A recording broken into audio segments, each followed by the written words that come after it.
تو اس رات کیونکہ اللہ کی رحمت بہت زوروں پر ہوتی ہے، اللہ پہلے آسمان پر اتر آتا ہے.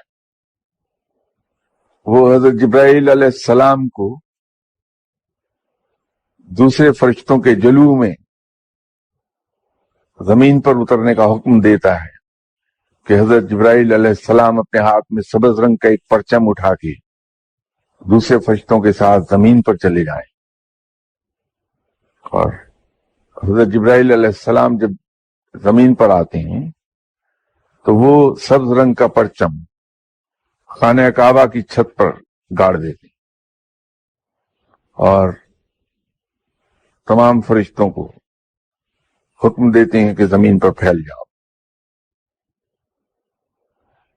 حضرت جبرائیل علیہ السلام کے 600 پر ہیں. وہ صرف اسی رات میں اپنے تمام پروں کو پھیلاتے ہیں.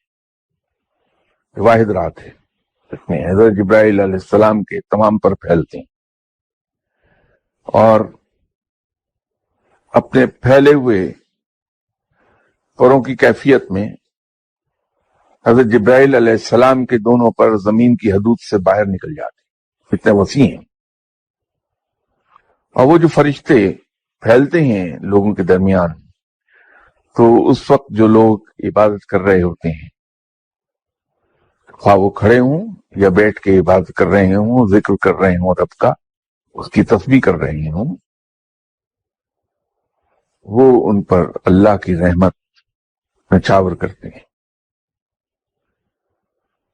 جب کوئی دعا مانگتا ہے تو فرشتے آمین کہتے ہیں اس کے جواب میں.